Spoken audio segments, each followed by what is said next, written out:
por favor, um texto muito conhecido, 2 Reis, capítulo 4. Uma mulher das mulheres dos filhos dos profetas clamou a Eliseu, dizendo: meu marido, teu servo, morreu, e tu sabes que o teu servo temia o Senhor.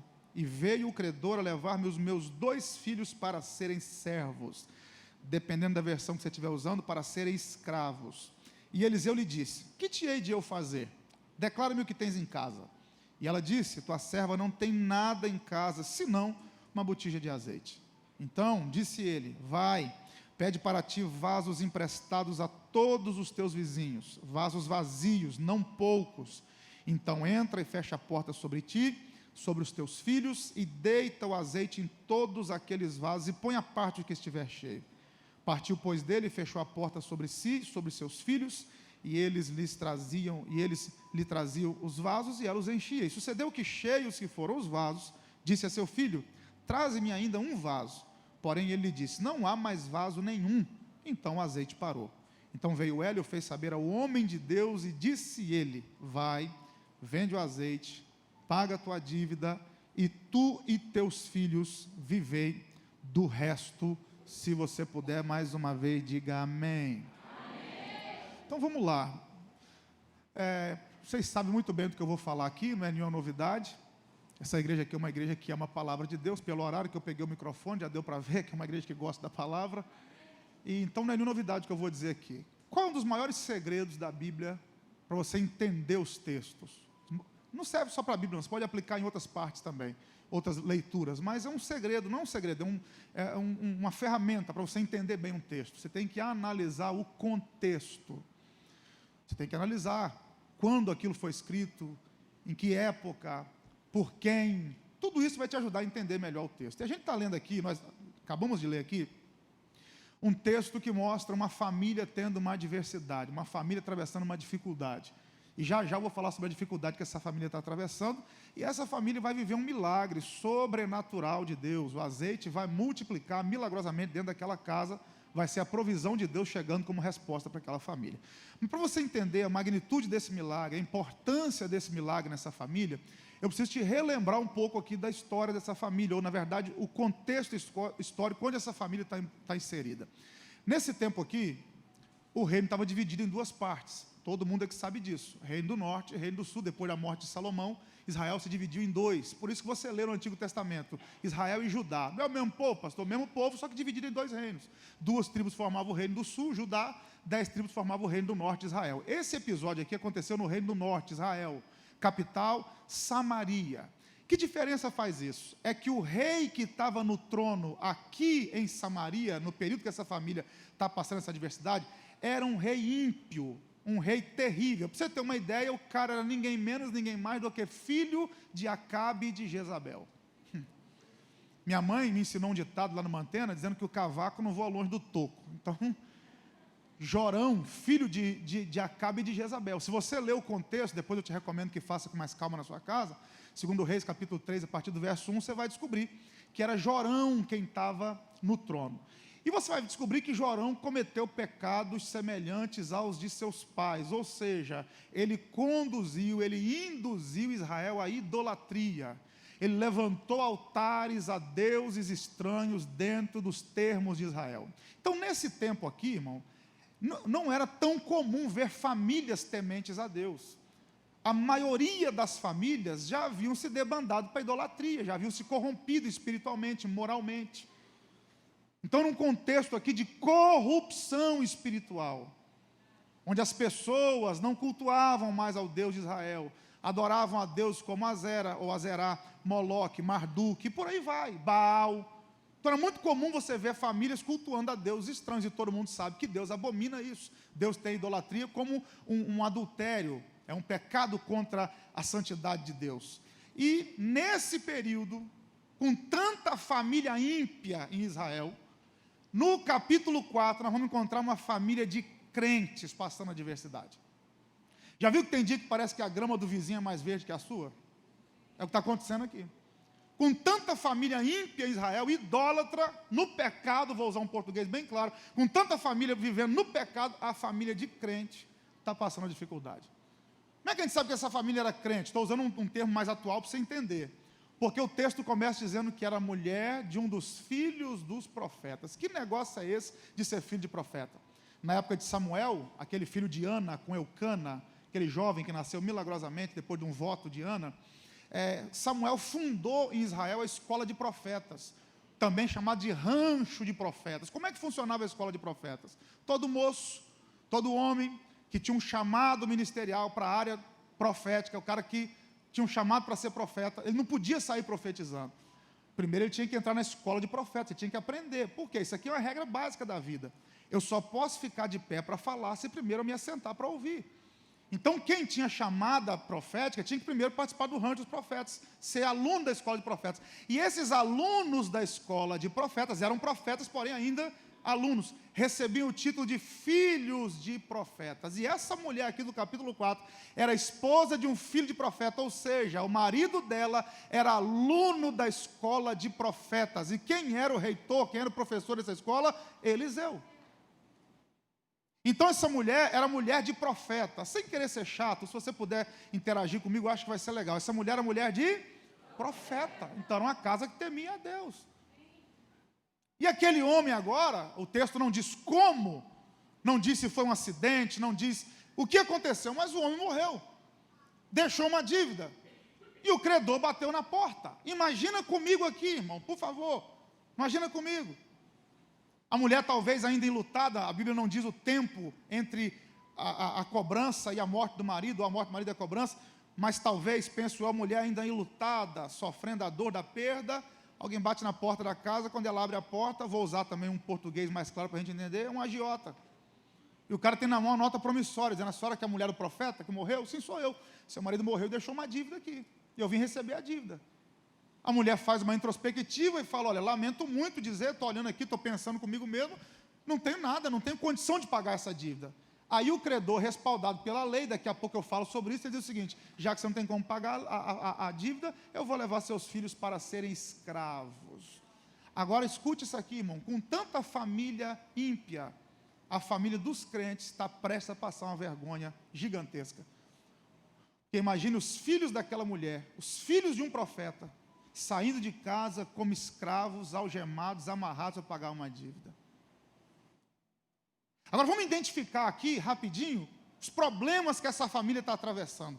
Eu identifiquei pelo menos 3 problemas. Mas na verdade, antes de falar dos problemas, deixa eu pontuar isso aqui que eu acho que é importante. Eu achei 3 problemas aqui, talvez você encontre mais problemas no texto, mas eu achei 3 problemas sérios que essa família está atravessando. Mas olha que interessante, essa é uma família que teme a Deus, e mesmo assim vai passar uma adversidade. O que a gente aprende com isso aqui? Que presença de Deus não significa ausência de adversidade.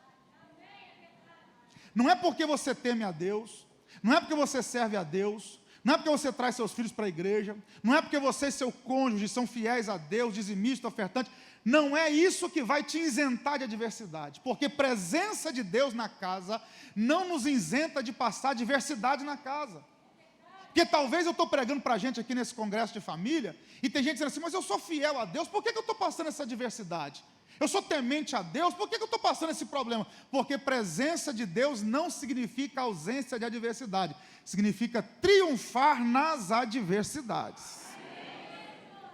Então a adversidade nós vamos passar, a diferença é que nós temos um Deus que multiplica o azeite quando é preciso.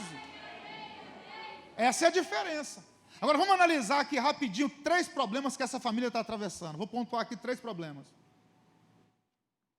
Primeiro problema que essa família está atravessando é uma perda. Acabei de falar aqui, o cabeça da casa morreu. Todo mundo que sabe do papel do homem dentro do lar, talvez com mais calma, numa outra ocasião, eu falo com um pouco mais de propriedade sobre isso, mas o homem é o protetor, é o provedor e é o promotor da casa. O crescimento da casa passa por ele, ele é o promotor, ele é o provedor, ele é o protetor da casa. E o homem está faltando, o homem morre. O texto não diz como ele morreu. Já falei isso aqui. Se foi uma enfermidade, se foi naquele tempo se perseguia profeta, se foi assassinato. Não sabemos o que foi. Foi um acidente. Fato é que o cabeça da casa, o protetor, o provedor, o promotor da casa, morreu. A família está sofrendo uma perda. E existem perdas, irmãos, que são reparáveis, mas existem perdas que são irreparáveis. Você perder um bem material, você trabalha e conquista outro. Agora, perder um ente querido, só quem já passou por isso sabe o nível da perda que eu estou falando. Porque você perde um carro, você vai lá e compra outro em nome de Jesus, você trabalha, pode demorar um pouco de tempo, mas você compra outro. Perder uma casa é uma perda muito significativa, mas você consegue outra. Agora, perder um filho, perder um parente, perder uma esposa, perder um esposo, é uma perda complicada. E essa família está vivendo uma perda irreparável. E o diabo pode querer usar momentos de perdas para minar a nossa casa. Só que é muito sério, irmão. É nessas horas que você tem que se apegar à palavra de Deus, porque o diabo pode usar momentos de fragilidade, como esse, de perda, para minar a tua fé e te afastar da presença de Deus. Mas eu quero declarar que isso não vai acontecer contigo, em nome de Jesus. Essa família, então, está sofrendo uma perda. Segundo problema que essa família está atravessando, uma dívida. O marido morreu e deixou uma dívida. Se tem uma coisa que tira sono de qualquer pai de família, irmão, é dívida. Crise financeira é um problema sério, irmão. Eu estou dizendo isso aqui, são 13 anos viajando nesse Brasil, eu prego encontro de casais o ano inteiro, congresso de família. O que tem de família abalada, desestruturada por crise financeira? Vocês terem uma ideia, saiu uma reportagem uma pesquisa do IBGE, não sei se ela está atualizada, eu estava ouvindo na rádio tem alguns meses. Entre os 5 maiores motivos de divórcio no Brasil, adultério vem depois de crise financeira, ou seja, crise financeira vem antes de adultério. Tem gente que consegue perdoar traição, mas não consegue perdoar a falta de dinheiro. Isso é um dado seríssimo que a gente tem que parar para pensar, porque a Bíblia é muito clara, o dinheiro por tudo responde. O amor ao dinheiro é a raiz de todos os males, o diabo sabe disso. O que pode levar a uma crise financeira? Algumas coisas, não dá para entrar em todos os detalhes agora, porque o tempo é curto e o foco não é esse. Tem crise que a gente entra nela involuntariamente, uma enfermidade, aconteceu um acidente, você não esperava, teve que gastar uma reserva, você pode ver uma crise. O problema que me deixa mais triste é que 90% das crises financeiras familiares hoje são por má administração. Quem sabe amanhã eu falo melhor sobre isso. Sabe qual é o problema da nossa geração? Está comprando o que não precisa com dinheiro que não tem para impressionar quem não conhece.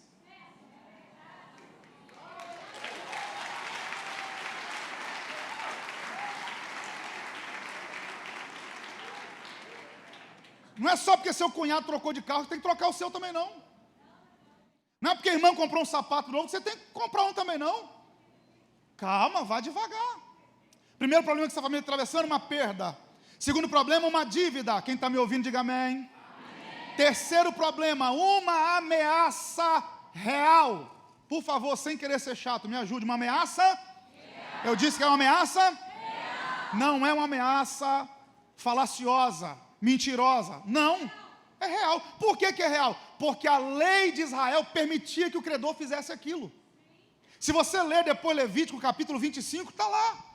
Quando o homem morria e deixava uma dívida, se ele não tivesse condição de pagar, os filhos tinham que trabalhar para o credor. E o que seria o salário dos filhos, ficava para o credor para quitar a dívida. Se a dívida fosse muito alta, até os netos entravam no negócio. Até o ano do jubileu. 50 anos. Então, quando o credor disse assim, se a senhora não pagar, eu vou levar seus filhos, isso aqui não é um engodo, não. Não é uma ameaça qualquer, não. Aquela coisa que pode ser, como pode não ser, pode acontecer, como pode não acontecer. É uma ameaça real. E quem sabe haja famílias me ouvindo aqui. E o que está ameaçando a sua casa é algo real. O diagnóstico médico não foi falacioso, não. É uma enfermidade mesmo. Isso aí pode abalar toda a estrutura da casa, porque alguém é importante dentro da casa. Até porque todo componente da casa é importante. Não é pode ser, não. A empresa está praticamente falida. Isso pode atrapalhar toda a família.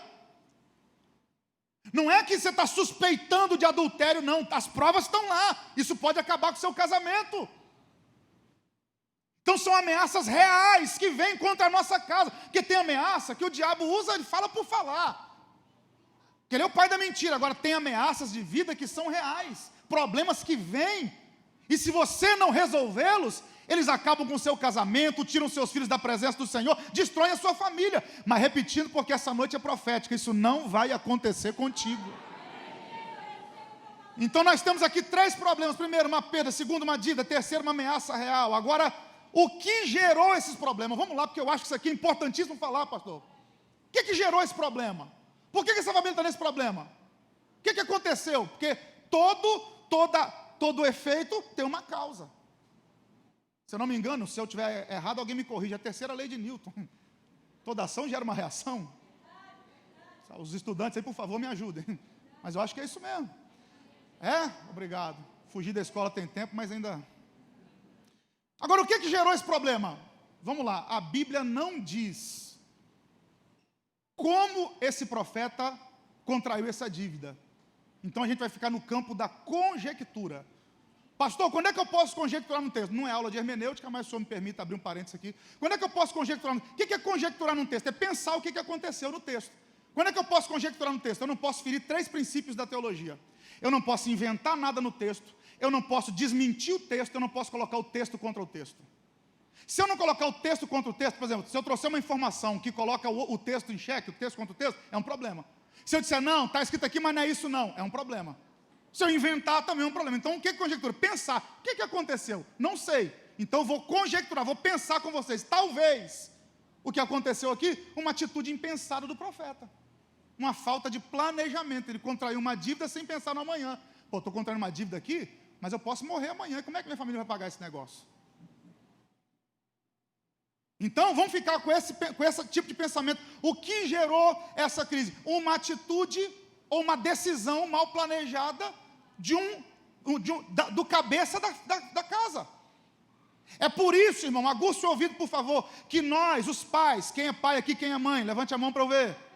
Você que é pai, você que é mãe. É por isso que nós, como representantes da nossa casa, da nossa família, precisamos tomar as nossas atitudes de forma pensada e planejada.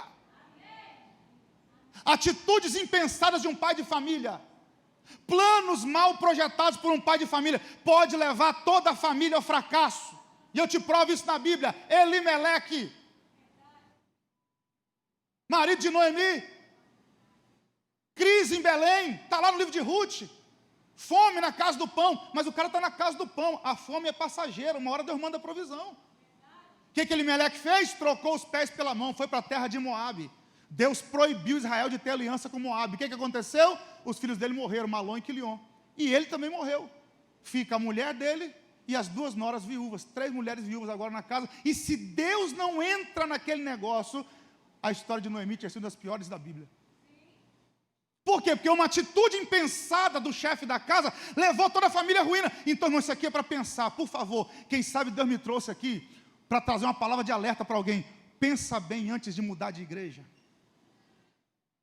Pensa bem antes de mudar de cidade. Pensa bem antes de mudar de emprego. Pensa bem, por quê? Porque você pode estar colocando a sua família em risco. Veja o que for melhor para a sua casa. Veja o que for melhor para os seus filhos. Veja o que for melhor para a sua família. E depois você tome uma atitude. Vou repetir porque eu sei que Deus pode estar alertando alguém aqui. Cuidado com a decisão que você está prestes a tomar. Sua casa pode estar envolvida nisso. Sua família pode sofrer as consequências. Então, cuidado. Não tome atitude impensada. Não tome atitude impensada. Planeje bem. Veja se vai valer a pena. Você quer um conselho? Não é o foco aqui, mas eu acho que vale a pena falar. Antes de você tomar uma decisão, veja como essa decisão vai atingir a sua vida dentro de 1 ano, 5 anos e 10 anos. Isso aqui é uma dica. Vai tomar uma decisão? Se eu tomar essa decisão daqui 1 ano, qual é o resultado? Daqui 5 anos, qual é o resultado? Daqui 10 anos, qual é o resultado? Meu filho hoje, um exemplo, está com 8 anos, daqui 10 ele vai estar com 18. Será que lá para onde eu vou vai ter oportunidade para ele? Então, tome as suas decisões de maneira calculada. Pense bem antes de tomar. Fé não anula a racionalidade. Atitude de fé não anula planejamento. Não confunda fé com loucura. Se Deus te deu uma visão, se Deus te deu um projeto, abraça e vai com tudo. Mas cuidado para não tomar decisão precipitada. Agora, qual é o desafio aqui dessa mensagem? O desafio desse texto, O desafio é como sair dessa situação, porque eu já falei do problema, já conjecturamos como eles entraram no problema, agora vem o desafio. Qual o desafio? Como sair desse problema, que eu acho que é o que todo mundo aqui quer. Porque ninguém quer ficar imbuído num problema a vida inteira, ninguém quer ficar mergulhado num problema a vida inteira, né, pastor Edmundo? A gente quer sair do problema. Então vamos olhar para a atitude dessa mulher aqui, descobrir o que ela fez para que a família dela saísse desse problema. Agora uma pergunta aqui que eu já sei a resposta, mas vou só perguntar para a gente interagir. Quem aqui quer ter resposta de Deus para sair das adversidades, dos problemas? Dá um sinal aí, um glória a Deus, um aleluia, fala alguma coisa. É isso aí, já que você quer, então vamos lá. Como é que você sai de uma situação dessa? Primeira coisa que a mulher fez, olha o que o texto diz que ela fez, ela clamou a Eliseu. Então a mulher procurou ajuda. A mulher foi até o profeta em busca de ajuda. Irmão, vergonhoso não é pedir ajuda, vergonhoso é ver sua família definhar por sua timidez ou por sua ignorância. Vou repetir, não é vergonha pedir ajuda não, vergonha é sua família definhar por causa da sua timidez ou por causa da sua ignorância. Por ser ignorante, você não quer pedir ajuda a ninguém. Em que área que eu estou falando isso aqui? Você quer ver? Um problema de saúde, o cara está com um problema hormonal, uma disfunção sexual, e o cara não quer procurar ajuda médica, porque o machismo está falando mais alto. Isso pode comprometer o seu casamento e a vida dos seus filhos, porque pais, quando não estão bem, os filhos também não ficam bem. E agora, por causa de timidez sua, por causa de ignorância sua, você vai deixar a sua família definhar? Procure ajuda médica. Está sentindo uma frieza espiritual? Procure ajuda, não pense que você é um super-homem crente, super-homem gospel, mulher maravilha gospel, não. Está com alguma dificuldade? Procure ajuda. Eu aprendi uma frase com o Dr. Monroe, a gente estava conversando aqui no gabinete. O Dr. Monroe disse algo muito interessante há 10 anos atrás, quando eu tive o privilégio de ouvi-lo a primeira vez, lá em Águas de Lindóia. Infelizmente partiu para a eternidade muito cedo, no nosso ponto de vista, né? Faz uma falta muito grande para o reino de Deus, um dos homens mais brilhantes que eu já ouvi. E ele disse algo muito interessante: quando Deus quer nos prosperar, Deus manda coisas, carro, casa, emprego. Quando Deus quer prosperar a gente, Deus manda coisas, mas quando Deus quer mudar a nossa história, Deus não manda coisas, Deus manda pessoas. Opa, um amém, um sim, um aleluia, vou repetir. Você está achando que quando Deus quer te mudar a sua história, Ele vai te mandar coisas? Não, Ele manda coisas quando Ele quer te prosperar. Quando Ele quer mudar a sua história, Ele coloca alguém para te ajudar. E eu vou liberar uma palavra aqui: Deus vai enviar alguém para te ajudar nesse negócio. Deus vai enviar alguém para te ajudar nesse projeto. Sua casa não vai ser destruída.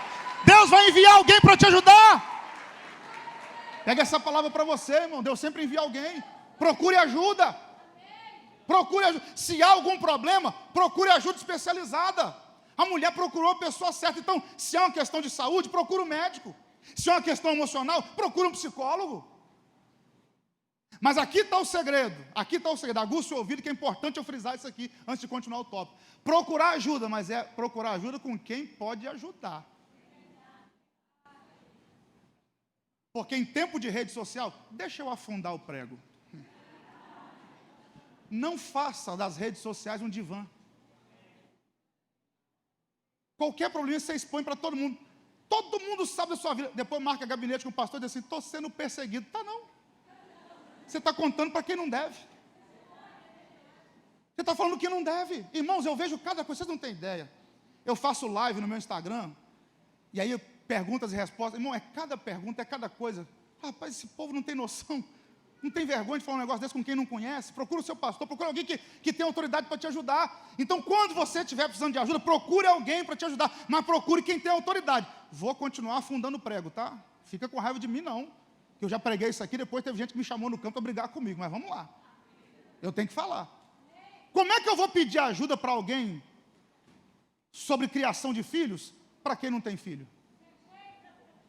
Como é que alguém que nunca trocou uma fralda vai me ajudar a resolver um problema com um filho adolescente?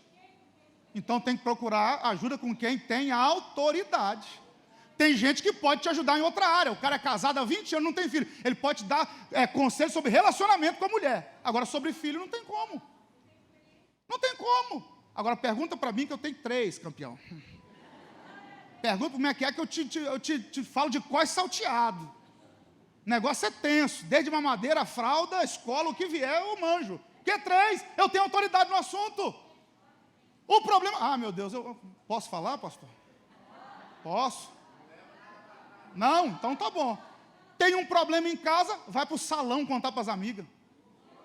Que nem crente é. O cara tem um problema com a mulher, vai para o colega de trabalho que é ímpio, enche a cara de cachaça, contar para o cara que está com problema de mulher. O cara trai a mulher dele toda semana, você vai pedir conselho com esse cara? É a mesma coisa eu pedir conselho a Gretchen, como é que eu mantenho um casamento? Perguntar ao Fábio Júnior, qual o segredo de um casamento, Fábio Júnior? Ele vai me dizer. Casou 30 vezes?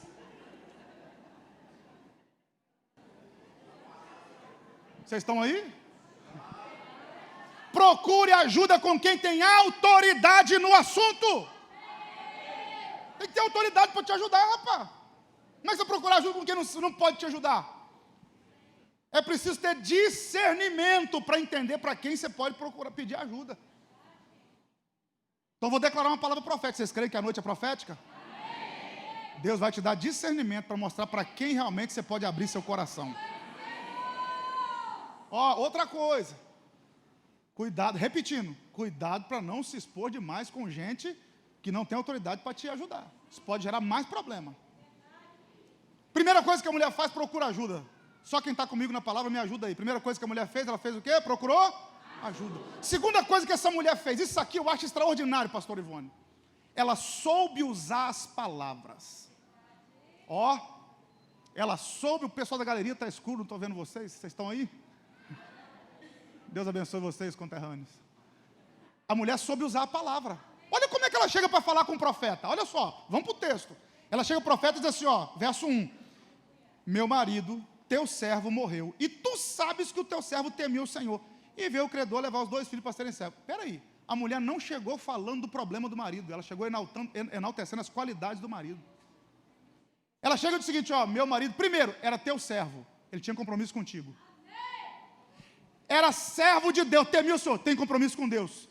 Meu marido tinha compromisso comigo, mas deixou uma dívida. Ela fala de 3 qualidades do marido para falar de um defeito. Olha o que ela fala, ó, ele era teu servo, ele era seu obreiro, Eliseu. Ele era seu obreiro. Você sabe que ele era da escola de profetas, era um bom aluno. Segundo, ele teme o Senhor. Terceiro, é meu marido, tinha compromisso comigo, mas deixou uma dívida. Ela fala 3 qualidades do marido para falar um defeito. Irmão, eu já vi completamente o inverso. De vez em quando o pastor coloca a gente para fazer gabinete lá na igreja. Rapaz, as irmãs chegam, os irmãos também, para falar do marido. Irmão, é uma lista. Aquele miserável, bem que mamãe falou para eu não casar com aquela peste. Todo mundo me avisou, não deu ouvido. Aí vai arrebentando com só defeito, só defeito, só defeito. Eu estou lembrando de um camarada que fez um gabinete, um pastor que fez um gabinete, e a mulher, irmão, largou um terço em cima do pastor, só de defeito do marido. Que ele faz isso, faz aquilo, que paga só coisa errada. Aí o pastor, tentando achar uma solução, falou, minha irmã, não tem nada de bom que ele faça. Ela parou para pensar, falou, não, até que ele assovia bem. Então, nem que seja o assovio desse miserável, irmão, elogia, usa a palavra com sabedoria. Arruma uma qualidade nesse homem, pelo amor de Deus, ele tem que ter alguma. Arruma uma qualidade nessa mulher, ela tem que ter alguma. Ela soube usar as palavras, irmão. Deixa eu te dizer uma coisa aqui, ó. Aguça o ouvido. Não permita que a crise influencie suas palavras. Vou repetir. Não permita que o momento de crise influencie o que você fala. Por quê? Porque a sua palavra é muito importante. Vou te dar 3 textos sobre palavra, ó. Aguça o ouvido, me ouça. 3 textos sobre palavra. Provérbios 18, 21. A morte e a vida estão no poder da língua. Aquele que a ama comerá do seu fruto. Provérbios 25, 11. Como maçãs de ouro em salva de prata, assim a palavra dita a seu tempo. E esse aqui eu acho extraordinário. Mateus 12, 34. Pois do que há em abundância no coração, disso fala a boca. Quando eu falo muita coisa ruim, é sinal que o meu coração está ruim. Cuidado com o que você fala. Vocês estão comigo aí? Amém. Eu vou incomodar quem está do seu lado pela primeira vez na mensagem. Eu não sou de fazer isso muito não, tá? Mas vamos, me ajuda aí. Fala para uns 3 assim, ó. Cuidado com o que você fala. Cuidado com o que você fala. Há poder nas suas palavras.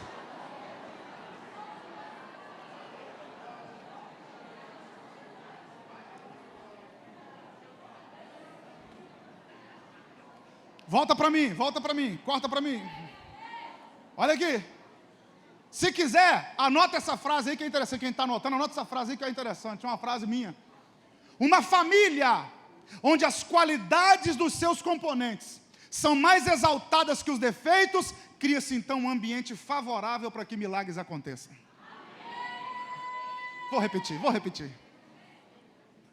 Uma família onde as qualidades dos seus componentes são mais exaltadas que os defeitos, cria-se um ambiente perfeito para que milagres aconteçam, favorável para que milagres aconteçam. Vamos lá? Vamos ver se o povo vai continuar aplaudindo, pastor. Quando seu filho perde o ano letivo, o que você fala para ele? Orelhudo. Você não me puxou não, menino, você é burro, você puxou sua mãe. Ou então você puxou seu pai, que eu não era burro assim na escola não. Deixa eu te dizer uma coisa, seu filho dos 0 aos 12 anos, a mente está informação. Na verdade, os doutores, os neurocientistas aqui podem me ajudar melhor nisso. O cérebro está em formação até os 20 anos de idade. Até os 20 anos de idade o cérebro está em crescimento. Mas dos 0 aos 12, tudo que você falar para o seu filho de 0 a 12 anos vai formar o caráter, a índole e a moral dele. Se você disser para o seu filho que ele é um lerdo, um atrasado, ele vai crescer achando que é lerdo e atrasado. Você quer ver um negócio? Pastor Josué Gonçalves, que é um concurso na área de família, ele disse algo extraordinário. Sabe por que tem mulher que é traumatizada com cabelo? Porque a mãe, quando ia pentear, dizia assim: um dia eu passo máquina nesse negócio, ó, cabelo ruim. E a mulher cresceu com isso. Hoje o cabelo é bom, mas ela insiste em fazer progressiva, regressiva, trigressiva, tudo. Traumatizada com palavras que ouviu. Por que eu fiz no meu? Há poder nas suas palavras. Você quer ver um negócio? Seu marido te fez raiva. Isso deve acontecer a cada 15 minutos. Aí você vira para ele e fala assim: não está gostando não? Arruma outra. Você está dando legalidade no mundo espiritual para que isso aconteça. Porque há poder nas nossas. Eu vou levar ela comigo para me ajudar a pregar. Ela anima o negócio, ela anima. O contrato é caro, o passe é caro. Se ninguém interagir, ela anima o culto, irmão. Deus te abençoe, Leandro. Beijo no seu coração.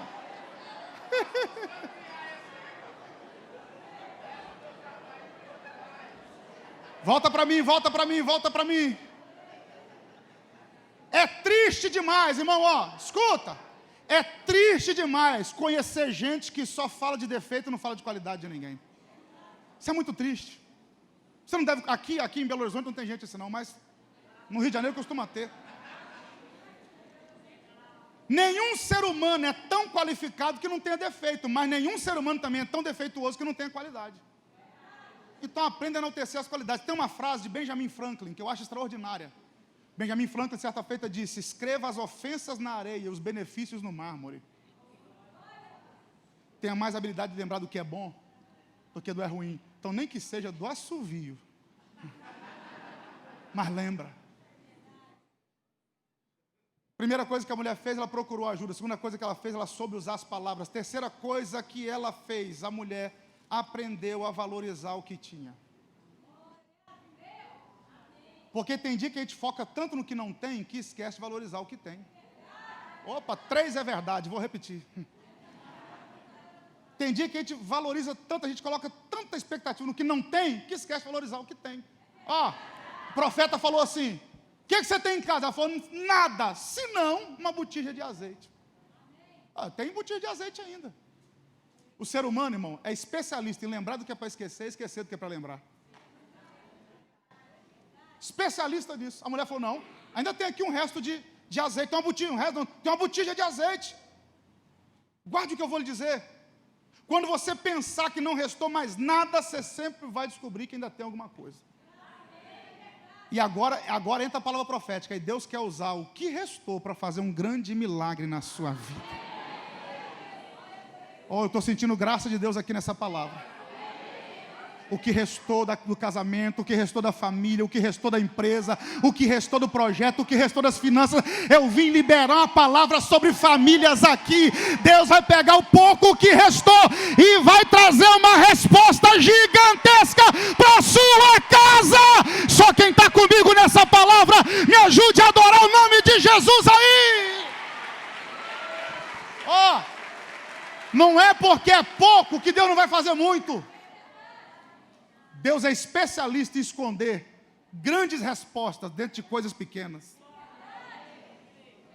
O que é que você tem então? Um vaso de azeite. Outra coisa, vale a pena abrir um parênteses aqui também. Azeite é símbolo temático do Espírito Santo. Aprenda isso. Você pode perder tudo na vida, menos o Espírito Santo de Deus.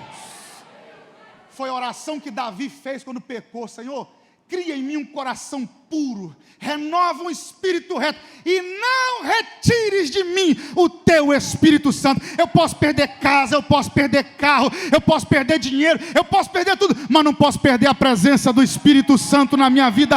Enquanto Ele estiver presente, vai ter resposta, vai ter milagre, vai ter saída, vai ter porta de escape. Enquanto o Espírito estiver presente, vai ter resposta de Deus. Primeira coisa, a mulher procurou ajuda. Segundo, deixa eu voltar aqui a cola. Ela usou as palavras. Terceiro, ela valorizou o que tinha. Quarto, ela colocou em prática a instrução que recebeu. É aqui que está a chave. É aqui que está a chave. Quem está me ouvindo, diga amém. Amém. Mateus 7, do 24 ao 27. Foi Jesus quem disse: quem ouve as minhas palavras e não pratica, é semelhante a alguém que edificou a sua casa na areia. Desceu chuva, soprou vento, correu a água, os rios correram, a casa foi embora. Mas quem ouve a minha palavra e pratica, pode descer a chuva, pode soprar o vento, pode correr o rio, a casa permanece como se estivesse alicerçada na rocha. Então qual é o grande segredo do Evangelho? Não é ouvir o Evangelho, é ouvir e praticar. Então desculpa, gostinho de bezetacil, mas eu tenho que falar. Não adianta nada você passar 3 dias aqui na conferência da família e voltar para casa e não praticar nada do que você ouviu.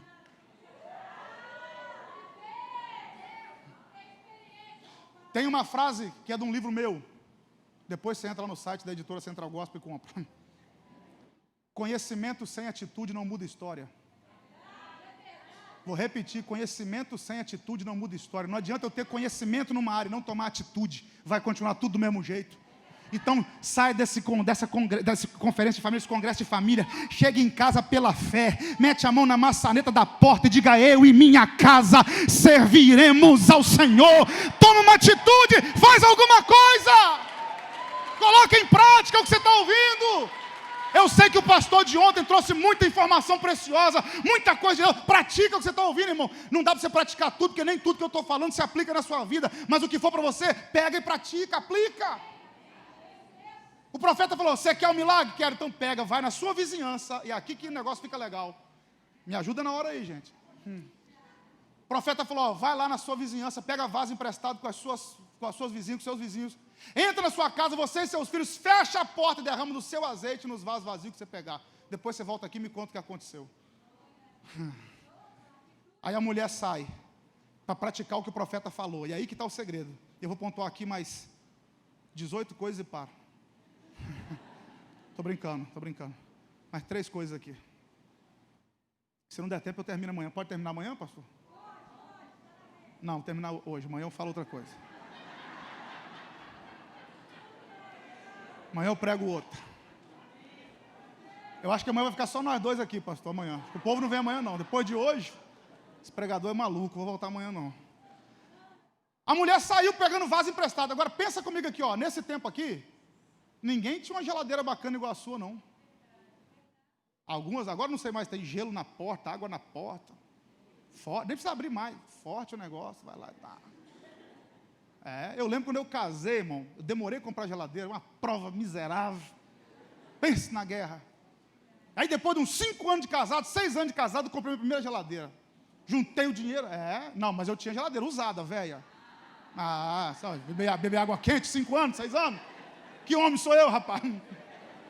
Geladeira ganhada dos outros. Prova terrível. Aí eu fui comprar a primeira geladeira. Cheguei na loja, o cara com dinheiro muda a história, né? Eu fiz as contas, falei: isso aqui dá. Entrei na loja, falei: qual a geladeira top de linha aqui? O cara falou: essa aqui. Quantos litros? 400 e tantos litros. Falei: essa mesmo.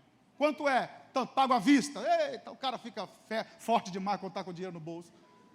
Entrega quanto? 3 dias, para entregar hoje. Ó, a taxa de entrega é mais... Toma, entrega para mim. Chegou a geladeira em casa. Quando eu olhei o tamanho da geladeira, eu falei: como é que eu vou encher isso agora? Se o dinheiro que eu tinha ficou tudo na geladeira, não tem dinheiro para comprar comida para colocar dentro agora. Comprei a geladeira, esqueci de comprar comida para colocar dentro, não tinha jeito. Parecia uma gaiola de passarinho, só tinha giló e água. Oh, Jesus é bom demais. Onde eu quero chegar? É que nesse tempo aqui da mulher, Ninguém tinha geladeira bacana igual a sua, não. Sabe onde é que as pessoas guardavam as coisas? Vaso, botija. Onde eu quero chegar? É aqui, ó. É porque para alguém emprestar um vaso para o outro, tinha que ter uma boa justificativa. Agora imagina a mulher numa casa, o filho na outra, o outro mais na frente, ela e os 2 filhos, e empresta um vaso, mamãe pediu um vaso emprestado, para uma hora, não está escrito, irmão, estou conjecturando. Vai fazer o que com tanto vaso? Vai montar uma olaria? Não, o profeta falou que o meu milagre passa por você.